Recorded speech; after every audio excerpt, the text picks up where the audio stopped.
নমস্কার। আমাদের আর একটা পর্ব শুরু হচ্ছে। আমরা জয়পুর থেকে চলেছি দিল্লি। আগ্রা এবং জয়পুরের পর দিল্লি হচ্ছে গোল্ডেন ট্রায়াঙ্গেলের আমাদের শেষ পর্ব। তাই চলেছি দিল্লিতে। একটু সকাল সকাল বেরিয়েছি। ব্রেকফাস্ট দিল্লিতেই হবে, হোটেলে। আমাদের একটা মিটিংও আছে ছোট্ট। তো দিল্লি ভারতের প্রাণকেন্দ্র, এটা বলতে পারেন। রাজনীতি, অর্থনীতি ছাড়াও এখানকার ঐতিহাসিক গুরুত্ব অপরিসীম। আর দিল্লি খুব পুরনো শহর। মহাভারতের কাহিনীর সেই ইন্দ্রপ্রস্থের আমল থেকে, আজ থেকে প্রায় 3000 বছর আগে দিল্লির ইতিহাস শুরু হয়েছে। তারপরে সুলতানাত ইতিহাস, ওটাও 1200 শতাব্দীতে। তারপরে মুঘল শাসন 16 শতক থেকে 18 শতক অবধি। আর তারপরে আপনারা জানেন ব্রিটিশ রাজ, 18 থেকে স্বাধীনতার দিন অবধি ব্রিটিশ রাজ এখানে ছিল। তবে শুধু সুলতানাত, মোগল বা ব্রিটিশ নয়, দিল্লি যেহেতু ভারতের প্রাণকেন্দ্র, দিল্লিতে সারা ভারতের বিভিন্ন রাজ্যের মানুষও থাকেন। তাই কালচারাল দিক থেকে দিল্লির যেরকম একটা পুরনো কালচার আছে, একটা আধুনিক কালচারও রয়েছে। সেই অর্থে দিল্লি কিন্তু খুব মডার্ন সিটি। সেই জন্যে দিল্লির কালচার দেখানোর আমাদের একটা ইচ্ছা রয়েছে। চলুন দিল্লিতে পৌঁছে গিয়ে চেষ্টা করব দিল্লির বিভিন্ন আঙ্গিকে দিল্লিকে ধরার। সঙ্গে থাকবেন। এসে গেছি নিউ দিল্লি আমার হোটেলে। এই জায়গাটার নাম হচ্ছে কৌসাম্বি।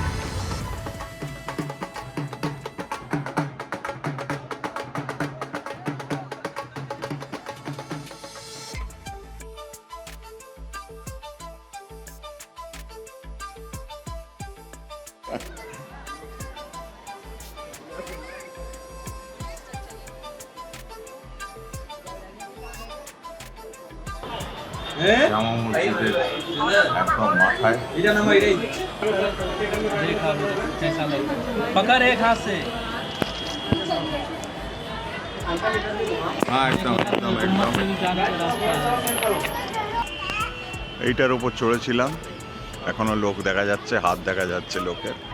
জায়গাটা খুব সুন্দর।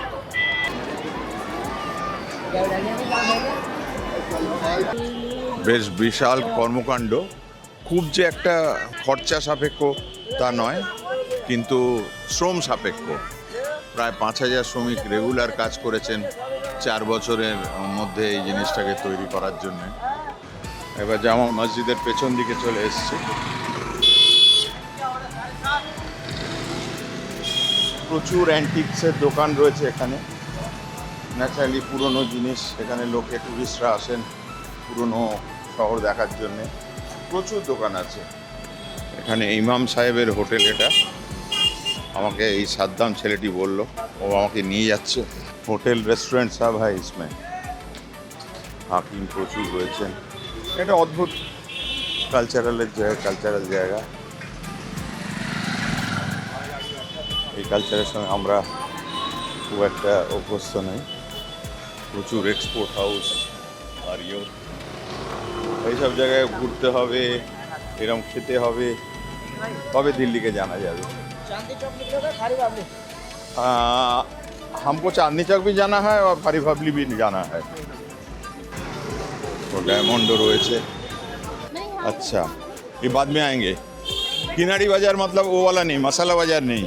ये मसाला बाजार नहीं है। अच्छा, ये शादियों का सेहरा उड़ा है। ओ अच्छा अच्छा अच्छा, ज्वेलरी का। हाँ, ज्वेलरी का। दौलत की चाट। इसमें क्रीम है क्या? दूध क्रीम से बनता है। दूध क्रीम है और ऊपर में पीला वाला, ऊपर केसर वाला। ओ केसर वाला है। अच्छा, और ये शुगर है, ये वाला ये खोया। खोया है, और वो वाला शुगर है। अच्छा, ये मुंबई में भी देखा था शायद आप। তো আমি ওকে জিজ্ঞেস করছিলাম দৌলত কি চাট কেন নাম হলো। তো যিনি তৈরি করেছেন এই চাটটা, তার নাম দৌলত, তার থেকে এটা দৌলত কি চাট হয়েছে। একদম মোলায়েম, মুখে দিলেই মিলিয়ে যাচ্ছে, ভারী সুন্দর খেতে।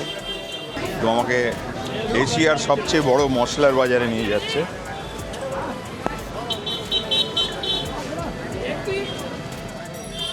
সব ধর্মের গুজারা আছে এখানে, কোনো ফুটপাতের দোকানও আছে, বেশ আলিশান দোকানও আছে, সব ধর্ম সব বর্ণ। হরি বাউলি মার্কেট, ফতেপুরি মসজিদ, চাঁদনি চক। এটা হচ্ছে spice market plus dry fruit market.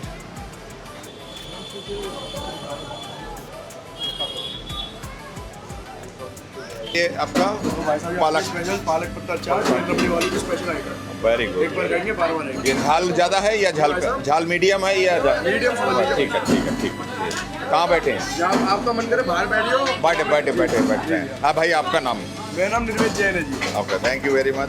এদের একটা ইউএসপি হচ্ছে এই শেপটা এত পাতলা আর এত সরু, আর সঙ্গে দহি আছে, দহি চাট তো রয়েছে, তার উপর পালকের পকোড়া দেওয়া আছে, কিন্তু উপরে এটা খুব ভারী সুন্দর করেছে। এ মুগ ডাল কা হ্যাঁ? আপাতত মুগ ডাল নিয়েছি, একটু টেস্ট করি। গোলাপ জামুনের লোভ সামলাতে পারলাম না, গরম গরম টকবক করে ফুটছে, কোনো কথা হবে না, মানে স্পেল বাউন্ড। अक्षय कुमार का घर पीछे ही था। अच्छा, आपके कौन का घर यहाँ पर है? हाँ, पुराने वाले घर भी अच्छा था। अच्छा अच्छा अच्छा अच्छा। विराट कोहली की भी इधर ही रहता होगा शायद। ये क्या है? चाट वाला। चाट वाला। আচ্ছা আচ্ছা। চাঁদনি চকের বিখ্যাত জিলেবিওয়ালা। তো চলুন একটু সন্ধেবেলার জিলিপিটা টেস্ট করি। জিলিপির ওপর রাবড়ি গরমা গরম, 100 টাকা। মরাল অফ দ্য স্টোরি হলো রাবড়িটা নোনতা আর জিলিপিটা মোটা, সেই জন্য রস ভেতরে অনেক বেশি। জিলিপি করার জন্যে কলকাতায় নিয়ে যেতে হবে কী করে জিলিপি করানো হয়। অত মোটা জিলিপি হলে কোনো দিন ভালো টেস্ট হয় না। যাই হোক, 100 টাকা দিয়ে একটা ফেমাস খাওয়া গেল, এইটাই ব্যাপার। কিন্তু কোনোভাবে বেশি নম্বর দিতে পারছি না। চাঁদনি চকের আর একটা বিখ্যাত গলি, এটা হলো পরাঠেওয়ালি গলি। কিছু টুকিটাকি কেনাকাটারও জায়গা রয়েছে। এসছি রহমতুল্লাহ হোটেল, এটা জামা মসজিদের সবচেয়ে বিখ্যাত হোটেল এবং সবচেয়ে পুরনো, সিন্স 1960, তার মানে 65 বছরের পুরনো। রহমানজি বলে আপনার নাম? আর রহমানজি বসে আছে, উনি আমার ক্যামেরা দেখে আমাকে ডেকে বললেন আপনি এখানে বসুন, বলে আমাকে একটা চেয়ারে বসিয়ে দিয়েছে। ওনার সাথে একটু গল্প করবো আর জানবো যে কী কী খাবার এখানে বিখ্যাত। आपका सबसे बेस्ट ये आइटम कौन सा है यहाँ पर? हमारे यहाँ नाहरी है, हाँ, नाहरी। बिरयानी नाहरी तो सुबह होती है, घंटे होती है 24 घंटे होती है। अच्छा अच्छा और तीनों नाहरी है, मटन नाहरी भी है, कढ़ाई भी है, अच्छा चिकन की भी है, अच्छा। और उसके अलावा बिरयानी होती है तलावा बिरयानी, और उसमें बहुत लाजवाब होता है, अच्छा। स्टू होता है, हाँ, स्टू, अंडा कीमा होता है। अच्छा। नहीं, एक्चुअली कलकत्ता में बिरयानी बहुत पॉपुलर है, तो हम लोग जहाँ जाते हैं वहाँ का बिरयानी टेस्ट करते हैं, वो एक अलग बात है। बहुत अलग बात। नहीं, हम चाहते हैं एकदम ग्रास रूट में जो लोग हैं। देखिए बिरयानी वहाँ पे आलू डाल के पकाई जाती हाँ, है, यहाँ आलू आलू वालू डाल जाते हैं। यहाँ की बिरयानी जो है अच्छा, लौंग इलायची हाँ, उसके फ्लेवर पे बनती है। ये तो दम बिरयानी है जी जी, ये नहीं? और साउथ बिरयानी होती है। अच्छा, ये आपका फ्राइड होता है। अच्छा, ঠিক है, তো ভিতর যায় थोड़ा টেস্ট करके देखें। ঠিক আছে। এখানে ব্লগারদের এত খাতির জানতাম না। প্রথমে তো মালিক আমাকে বসিয়ে নিলেন, তারপরে এখানে উনি খাচ্ছিলেন, উনি বাবাকে বসিয়ে নিয়েছেন, বিরিয়ানি হয়েছে গেছে। ये चिकन बिरयानी आप यहाँ 60 रुपीज़ की है, अच्छा बाहर में जाएंगे 120 रुपीज़ का आपको अच्छा, मिलेगा। तो आप लोगों का ख्यालात कुछ दूसरा है सबको खिलाने का। हाँ ठीक है। जैसे हम खाते थे। नहीं, हम गूगल में देखा सबसे अच्छा रिव्यू आपका है। हाँ ঠিক আছে, খানা খাকে भी देखते हैं कैसे। এই বিরিয়ানিটা আমরা বম্বেতেও দেখেছিলাম। এই দিককার বিরিয়ানিটা একটু অন্যরকম, এটা দম বিরিয়ানি নয়, वो तैयार हो रहा এটা অন্যরকম খেতে, ভালো। সঙ্গে একটু রায়তাও দিয়েছে, এটা বলে সালান। সালানটা ঝাল আছে একটু, বিরিয়ানিতে ঝাল নেই।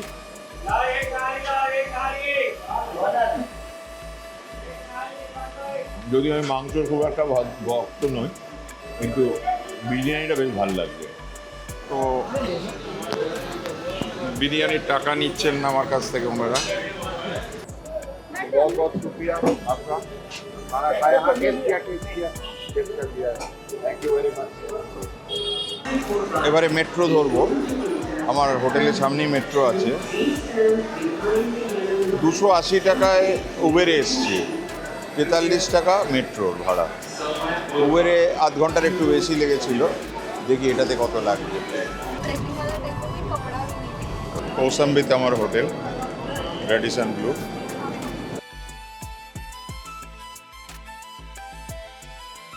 সকালের ব্রেকফাস্ট রেডিসনে, বেশ লম্বা, প্রচুর বড় ব্রেকফাস্ট। আর এটা স্প্রেডটাও খুবই ভালো।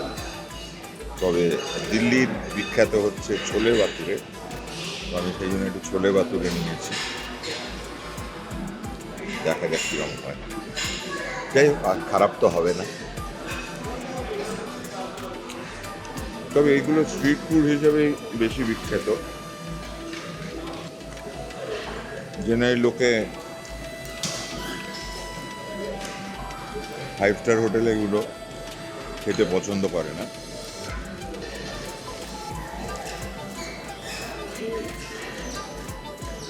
তো সকালবেলা ব্রেকফাস্টে কিছু খেতেই হবে, এই জন্যে এটা ট্রাই করলাম, ভালোই।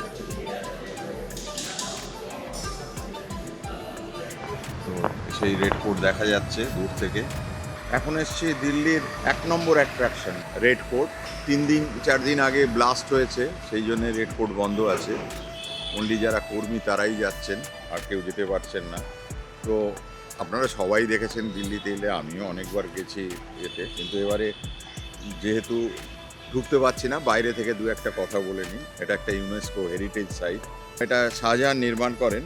1638 সালে এর নির্মাণ শুরু হয়, আর 1648 সালে এর নির্মাণ শেষ হয়। আগ্রা থেকে শাহজাহান দিল্লিতে নিয়ে আসেন ওনার রাজধানী। তারপর থেকে মোগলদের রাজধানী এই দিল্লি ছিল। তো এর মধ্যে অনেক কিছুই দেখার আছে, দেওয়ানি আম, দেওয়ানি খাস, আপনারা সবাই দেখেছেন আশা করি। তো যাই হোক, আজকে আমি যেতে পারছি না ভেতরে। আর 15ই আগস্ট এখান থেকে প্রধানমন্ত্রী বক্তৃতা দেন, যে জন্য রেড ফোর্ট আরও বিখ্যাত। তো যাই হোক, কবে খুলবে জানি না, তবে আপাতত বন্ধ আছে।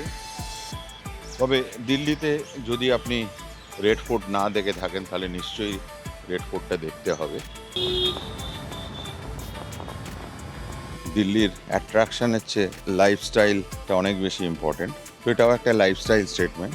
এখানে কোনো রকম প্রোটেস্ট থাকলে তারা এখানে এসে শান্তিপূর্ণ প্রোটেস্ট করেন। বলতে পারেন যে প্রোটেস্ট করার একটা প্ল্যাটফর্ম শান্তিপূর্ণভাবে। আরও অনেক প্রোটেস্ট করার জায়গা আছে, শাহিনবাগ ইত্যাদি ইত্যাদি, আপনারা খবরের কাগজে পড়েছেন। কিন্তু এটার একটা স্টাইলটা আলাদা প্রোটেস্ট করার।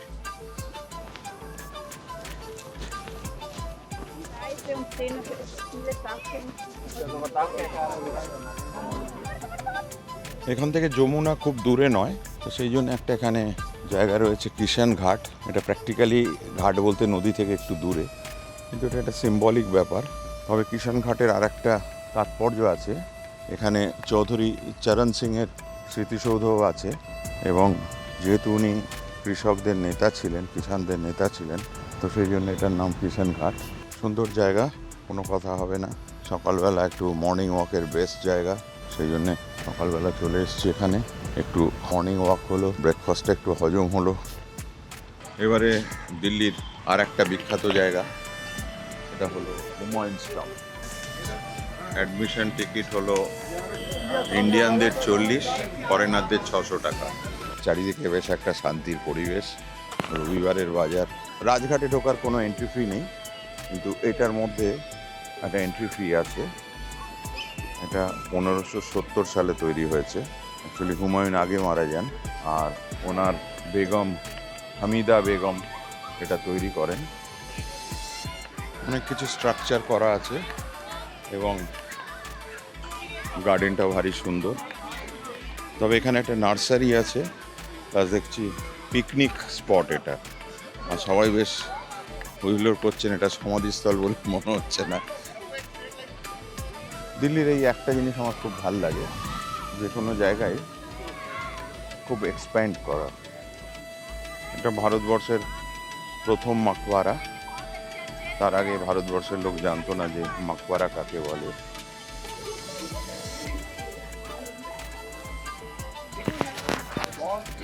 দিল্লিতে একটা ব্যাপার ভাল লাগবে, যদিও আবহাওয়া খুব ধোঁয়া ধোঁয়া, একমাত্র বর্ষাকালে এলেই একটু ভালো ওয়েদার পাবেন, কিন্তু প্রচুর গ্রিনারি আছে। এখানে আরো কয়েকটা নাম পাচ্ছি, ঈশা খানের টম, হুমায়ুনের টম, হালিমার টম। আগে হুমায়ুনের টমটা দেখে আছি, বেশ বড় টম, প্রথম টম বানানো হয়েছে, সুতরাং বেশ হাওদাই করেই বানানো হয়েছে। তখন নিশ্চয়ই বাবর বেঁচে ছিলেন। এটা মনে হচ্ছে একটু রিপেয়ার করা হয়েছে, 500 বছর আগেকার ব্যাপার। এটাও ইউনেস্কো হেরিটেজ সাইট। তবে হুমায়ুন আমাদের জীবনে কতটা প্রাসঙ্গিক জানি না, কিন্তু এইসব কীর্তিগুলো আমাদের জীবনে একটু প্রাসঙ্গিক হয়ে রয়েছে।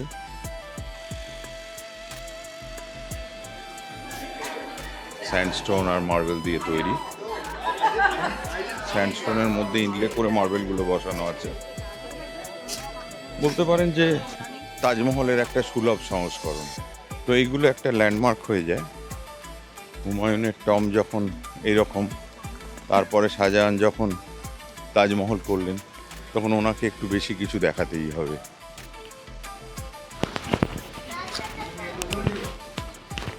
সমস্ত ইনলের কাজ। এটা মার্বেল, একটু রাফ মার্বেল আছে, ফটোগ্রাফির জন্য আইডিয়াল প্লেস।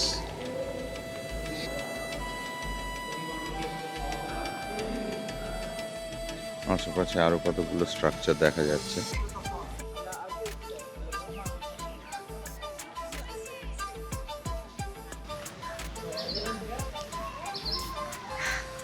ছবি তোলার একদম আদর্শ জায়গা, কথা হবে না।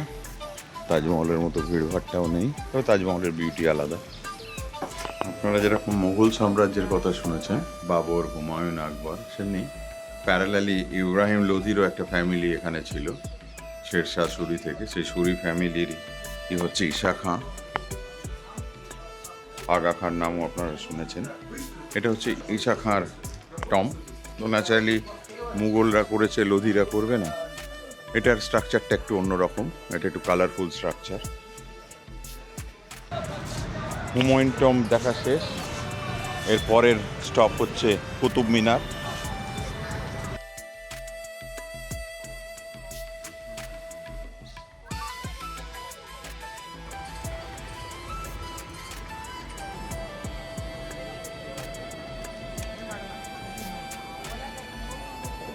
ওয়াতুল ইসলাম মসজিদ।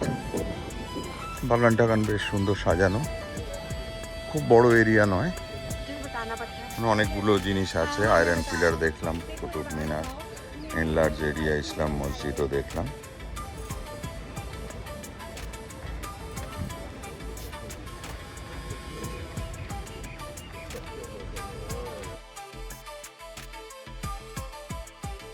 এখন এসেছি দিল্লির একটা আইকনিক জায়গা, এটা হলো কনট প্লেস।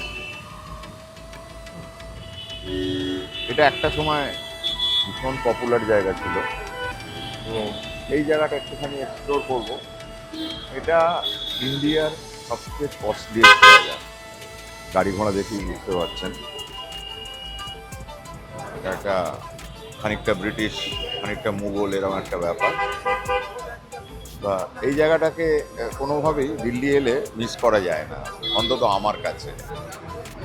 আপনারা যারা অনেকবার দিল্লিতে এসছেন, অনেক দিন ধরে আসছেন, তারা নিশ্চয়ই জানবেন যে এই জায়গাটার ইম্পর্টেন্সটা কত। সব আছে এখানে, দোকান আছে, সমস্ত কিছু এখানে পাবেন। আর একটা দিক চললো আর কি, পুরো জায়গাটা চললো। এদিকেও আছে, মাঝখানে একটু করে পার্কিং। কত বড় জায়গা আপনারা একটু আন্দাজ করতে পারছেন। আর এখানে ফুটপাতেরও দোকান আছে, আশেপাশে সব রকম আছে, যাবতীয় জিনিস এখানে আছে। প্রায় 10 মিনিট ধরে হাঁটলাম, মানে এক প্রান্ত থেকে এক প্রান্তে কনট প্লেসে। আর এই প্রান্তের একদম শেষে আছে পালিকা বাজার, এটাও একটা নস্টালজিক বাজার, এখানে নস্টালজিক লোক দাঁড়িয়ে রয়েছে। যাই হোক, সারা পৃথিবীর অনুকরণে চলছে নস্টালজিক বাজার। এই জন্য বলবো, অ্যাডভাইস করবো না এই বাজারে আপনারা জিনিসপত্র কিনে, যেহেতু প্রথমে আমাদের একটা দিল্লির বিভিন্ন আর একটা নস্টালজিক প্লেস বলবো, তার নাম যন্তর মন্তর। 5 মিনিটের হাঁটা, বেশি নয়, একটুখানি হাঁটা, দেখাই যাচ্ছে ফাঁক ফোঁকর দিয়ে। তো এসে গেছি যন্তর মন্তরে। তো যেটা এক্সপেক্ট করেছিলাম ওটাই হয়েছে। শনিবারের বিকেল হিসেবে যে ক্রাউডটা চাইছিলাম সেটা নেই, কারণ এই যন্তর মন্তর আর সেই তার সিগনিফিকেন্সটা হারিয়ে ফেলেছে। এখন পৃথিবীতে এত যন্তর মন্তর আবিষ্কার হয়েছে, লোকে আর এতে ইন্টারেস্টেড নয়। কিন্তু আমার কাছে এটা একটা নস্টালজিয়া। আমি এসেছি তার কারণে, আমার নস্টালজিয়ার জন্য, আর কোনো কারণে নয়। তুলনায় জয়পুরের যন্তর মন্তরটা একটু বেটার। এটা হচ্ছে মিশ্র যন্ত্র, সম্রাট যন্ত্র, অনেক যন্ত্র আছে এখানে। এসব নিয়তি চক্র, সম্রাট চক্র, অনেকগুলো ব্যাপার রয়েছে। তবে হ্যাঁ, বলতে পারেন যে শনিবারের বিকেলটা একটু বসার জন্যে বা আর ফাঁকা জায়গা দিল্লিতে পাওয়া মুশকিল। সেই জায়গাটা 25 টাকা দিয়ে যদি কেউ একটু ফাঁকা জায়গায় একটু গল্প গুজব করতে চায়, হ্যাং আউট করতে চায়, তাহলে অবশ্যই জয়প্রকাশ যন্ত্র। প্রচুর যন্ত্র আছে, যন্ত্র নামিয়ে, আর এই যন্ত্রগুলো এখন প্রাসঙ্গিক কিনা তাও জানি না, আমি খুব একটা রিসার্চ করে আসিনি, নস্টালজি আমাকে টেনে নিয়ে এসছে। লাইটের অবস্থা খুব খারাপ, স্ট্রিট লাইট জ্বলে গেছে। চলুন, আমার কাজ শেষ, আমি আর একটা জায়গায় নিয়ে যাব আপনাদের। তো এসে গেছি ভারতবর্ষের সেই বিখ্যাত স্মৃতিসৌধ, যার নাম ইন্ডিয়া গেট। এটা আলো আঁধারি, মানে প্রায় সূর্য ডুবে গেছে, আলো জ্বলে উঠেছে, ভারী সুন্দর লাগছে দেখতে। 1929 সালের এইটা তৈরি হয় শহীদদের উদ্দেশ্যে, আর প্রায় 100 বছর হতে চললো। বাসটা এত বড় যে এখানে অনেক সময় অনেক রকম অনুষ্ঠানও হয়। 138 ফুট উঁচু, আর স্যার এডউইন লুটেন সেটার স্থপতি ছিলেন। এটাকে আপনি বলতে পারেন যে ইন্ডিয়ার আর্ক দ্য ট্রিয়ম্ফে। আমি প্যারিসে দেখিয়েছি, তারপরে স্পেনে দেখিয়েছি, তো সব জায়গায় একটা করে আর্ক দ্য ট্রিয়ম্ফে আছে। এটা ওর আদলেই তৈরি করা, অ্যাকচুয়ালি প্যারিসেই এটা প্রথম তৈরি হয়। আজ এটা ভারতীয় সৈনিকদের উৎসর্গের কথা ভেবেই এটাকে স্মরণ করা হয়। তারা কার হয়ে লড়েছিল, কেন লড়েছিল, তখন পরিস্থিতি অন্যরকম ছিল, তখন ব্রিটিশদের জন্য লড়তে হয়েছিল। যাই হোক, এটা তো বোধহয় আপনারা সবাই দেখেছেন, এটা নতুন করে আর কিছু আমার দেখানোর নেই। তার চেয়ে বরঞ্চ চলুন একটা চক্কর মেরে দেখাই দিল্লির কি উন্নতি হলো। একদিকে ইন্ডিয়া গেট আর একদিকে রাষ্ট্রপতি ভবন, সোজা চলে যাচ্ছে। একটু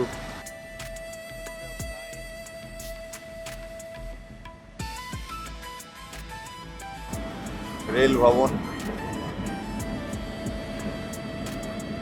রেল ভবনের পাশে একটা নিউ পার্লামেন্ট, প্রচুর টাকা খরচা করে তৈরি করা হয়েছে। রাষ্ট্রপতি ভবন, নর্থ ব্লক, সাউথ ব্লক, এদিকে নিউ পার্লামেন্ট, ওদিকে ওল্ড পার্লামেন্ট। ওল্ড পার্লামেন্ট চেয়ে নিউ পার্লামেন্ট অনেক বড় করা হয়েছে।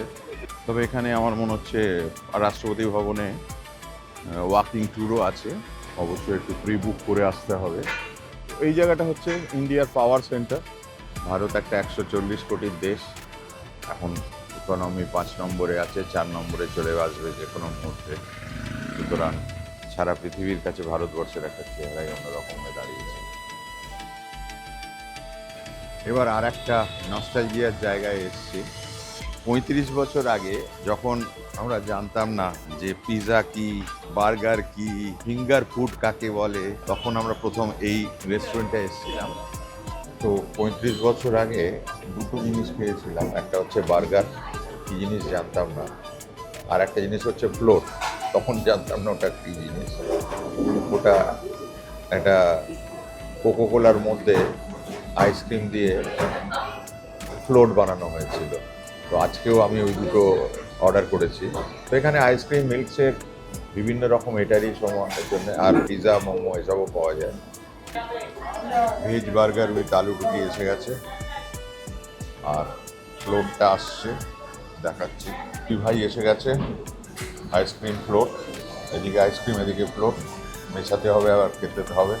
ভাবুন এই জিনিসটা এখন পপুলার, কিন্তু 35 বছর আগে এরা আবিষ্কার করেছিল এটা। এবার আর একটা আইকনিক জায়গা, আজকে সবই আইকনিক জায়গা, গুরুদ্বারা বাংলা সাহেব। দিল্লির একটা বড় অংশ হচ্ছে লঙ্গর। এই লঙ্গরের জন্য রেশন স্টোর দেখুন, বিনা পয়সায় লক্ষ লক্ষ লোককে খাওয়ানো হয়। এখানে শিখ মিউজিয়াম আছে, যাত্রী নিবাস আছে, লঙ্গর হল রয়েছে।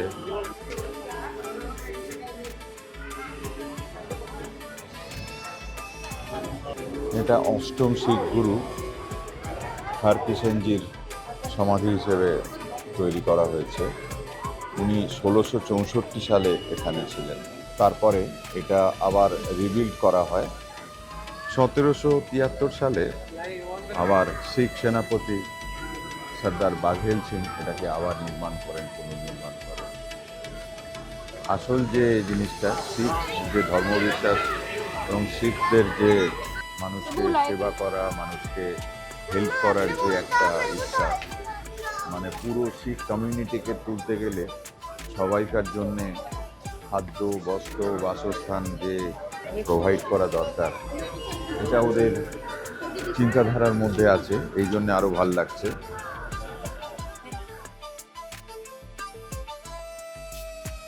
দিল্লিতে একটা সকাল শুরু হচ্ছে, এটা হলো ওখলা বার্ড স্যাংচুয়ারি, গৌতম বুদ্ধ নগর। এখানে প্রচুর মাইগ্রেটরি বার্ডস আছে। আমার হোটেল থেকে 18 কিলোমিটার দূরে। ওখলা বার্ড স্যাংচুয়ারিতে হয়তো পাখি খুব একটা দেখা গেল না, তবে চলুন, এর খুব কাছেই রয়েছে লোটাস টেম্পল, যেটা দিল্লির একটা আইকন, মানে বলতে পারেন আধুনিক আইকন, যদিও এটা প্রায় 40 বছর আগে তৈরি হয়েছে। নমস্কার, আমার পেছনে দেখতে পাচ্ছেন বিখ্যাত বাহাই টেম্পল, আর তার পাশেই সূর্যাস্ত, তো ভারী সুন্দর মুহূর্ত, আর প্রচুর লোকও দেখতে পাচ্ছেন।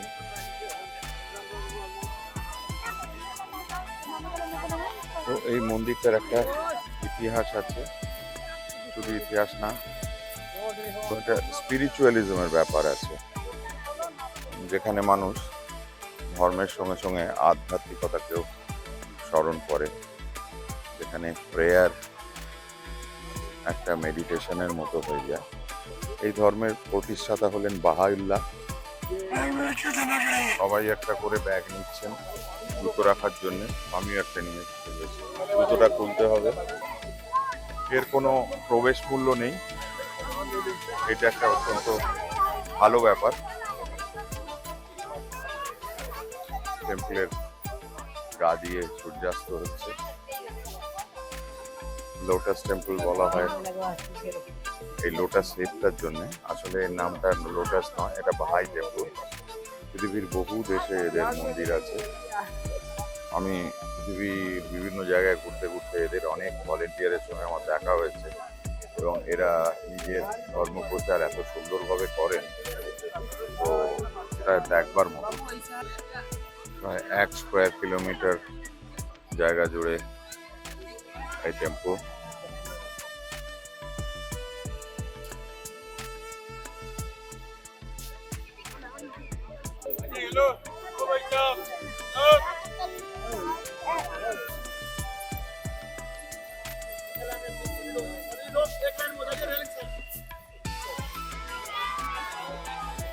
তো একটা লিটারেচার পাওয়া গেল, আর 10 মিনিটের একটা প্রেয়ার এখানে বসতে হলো।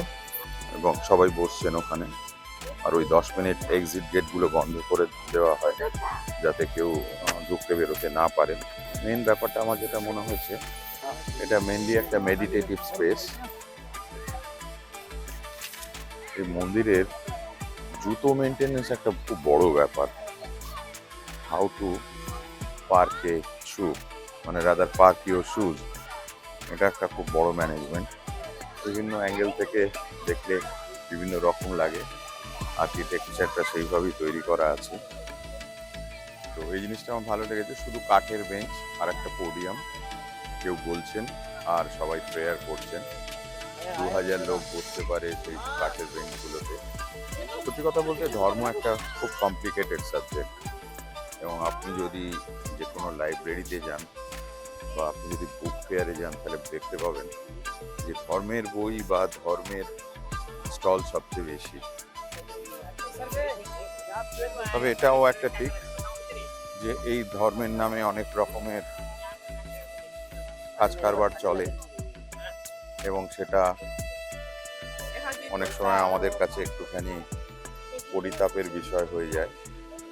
তার কারণ আমরা ঠিকমতো অধ্যয়ন করি না, জিনিসটাকে বোঝার চেষ্টা করি না, এবং এ নিয়ে ধর্মশিক্ষার যে স্কুল, সেরকম স্কুলও খুব একটা তৈরি হয়নি। রামকৃষ্ণ মিশন অবশ্য আছে, তবে সবাই রামকৃষ্ণ মিশনে যান যে জয়েন্ট এন্ট্রান্সের চান্স পাওয়া যাবে এই জন্য ভর্তি হন। তার উদ্দেশ্যটা আমি জানি না কতটা সাকসেসফুল হয়েছে। তো এনিওয়ে, চাকরি আর ধর্ম এই দুটো মানুষের আমি বলবো প্রধান আস্থার বিষয়। আমরা চাইবো বাংলার ঘরে ঘরে আবার বিবেকানন্দরা জন্মান, তাহলে দেশের উন্নতি সাধন হবে।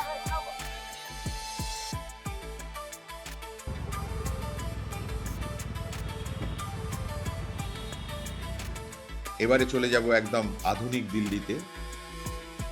আধুনিক মানেই শপিং মল বা হাইফাই স্ট্রিট, এই সমস্ত ব্যাপার। তো যাই হোক, আমরা যাচ্ছি একটা শপিং মলে। ওটার নাম হলো সিলেক্ট সিটি ওয়াক, দিল্লির সবচেয়ে বড় শপিং মল। আর এই মলে একটু কেনাকাটা করে খাওয়া দাওয়া করে আমরা ধরবো কলকাতার ফ্লাইট, ফিরে যাব।